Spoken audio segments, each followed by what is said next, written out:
Do you ever wonder what goes into making an indie film? Well, in honor of the 1 year anniversary of my folk horror short Austera, I wanted to talk about what went into developing the idea, putting it on paper, getting it made, working with deadlines, the struggles of production, building a miniature, working on a practical effect that took over 2 weeks to make, and just the inspiration behind the film. I hope you enjoy and hopefully learn a thing or two. And please stick around till the end to hear about what I learned and some indie film tips.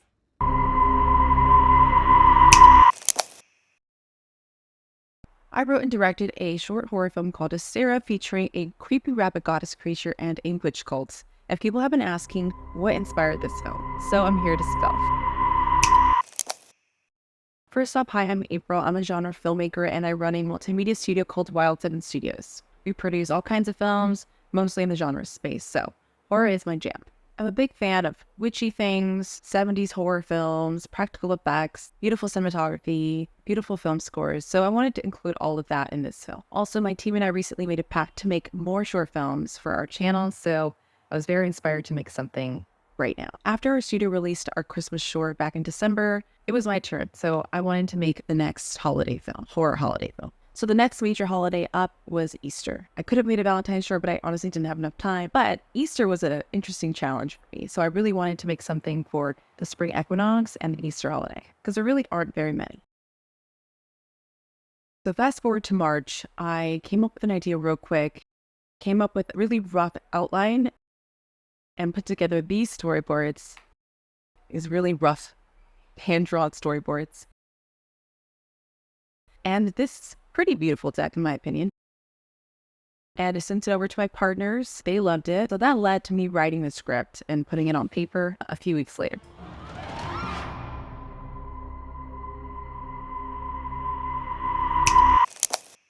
Then I got to casting immediately. Even without the script, I knew what the story was going to be about. I knew that I needed 7 actors, I needed a creature, and I knew the basic things of what was absolutely needed. So got to casting, I found my amazing group of actors. After I found my actors, we set a date to film, and we had a very ambitious turnaround. It was maybe like a couple weeks until Easter. In my mind, I thought I was going to finish this film by Easter, but that was, again, very ambitious and a little delusional. And also we had to deal with some bad weather, so I had to push the date even further back. So by the time we got around to filming this, which we filmed in one day, it was nearly impossible to finish the film by Easter. So I had to make a decision.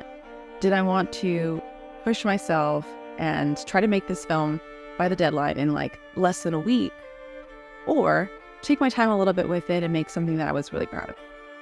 So of course I chose that. But anyway, it was the best decision because I'm so happy with how it came out. And I think you'll all love it if you're fans of folk horror, witches, practical effects, and creatures, and all that good stuff. So like I said in part 1, I wanted to make an Easter film / spring equinox film to make this sort of horror holiday film for my company. I'm also really into astrology and witchy shit. I'm also an Aries, and Aries season lands on March 21st, which is also the beginning of spring, the beginning of the whole zodiac. And this usually lands around Easter too. Growing up being very obsessed with the Nightmare Before Christmas film, I was always very fascinated with holidays, the origins, and how certain holidays share traditions. I've always been a little confused by the Easter holiday because I grew up Catholic, and in this holiday, you celebrate the resurrection of Christ. So that being said, I always wondered why bunnies? Why eggs? Also, bunnies don't lay eggs. So way later in life, I learned that these traditions were pagan traditions that celebrated fertility, motherhood, Mother Earth, which is why Easter takes place during the spring. They even celebrated and worshipped goddesses, such as a Germanic goddess of spring called Ostera or Ostra. I don't know how to pronounce it, but you can see it right here.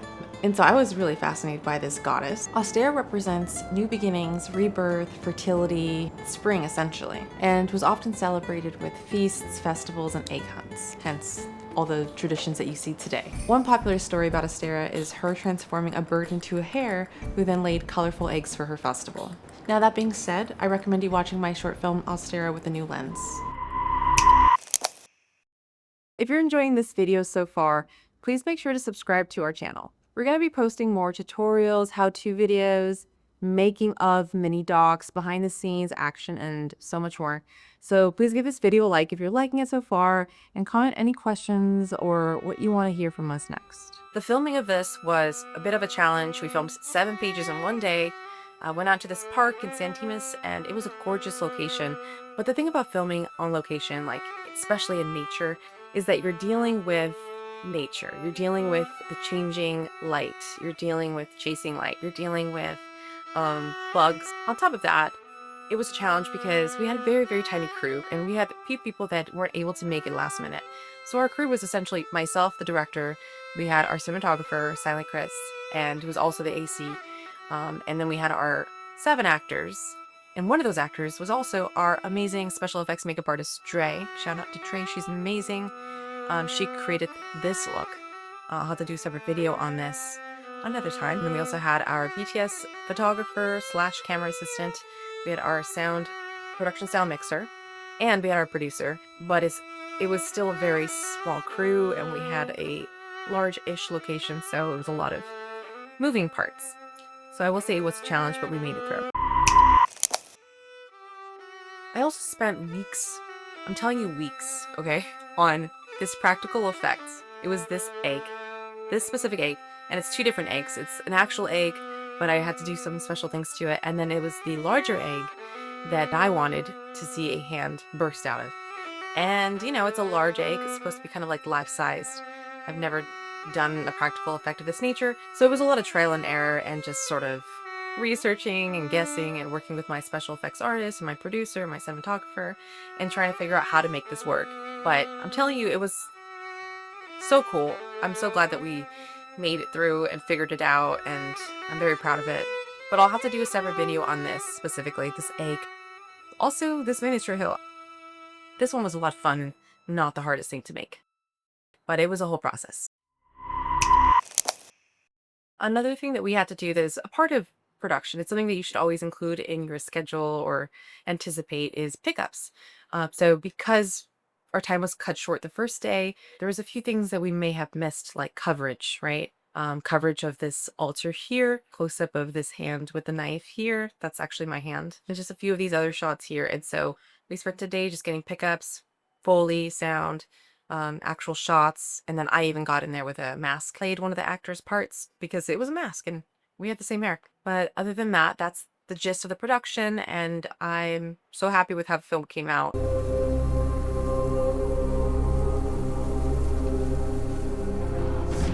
So that's it in a nutshell, but if you want to see the miniature hail tutorial, practical egg effect breakdown, or anything else that is more specific, please comment down below what you want to see next. And don't forget to like and subscribe if you enjoyed this video. And if you're interested in this film, please make sure to go to the Wild 7 Studios YouTube channel. This is our channel where we release our actual films.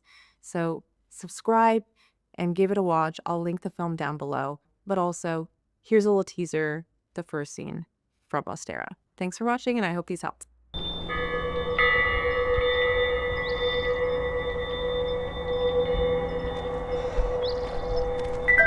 Slow down, Roxy. Where are you taking me? That's the thing about surprises, Clay. You can't know what it is. That's what makes it a surprise. Well, you know I hate surprises. Well, I know you like me, so... Maybe. Hey, wait up!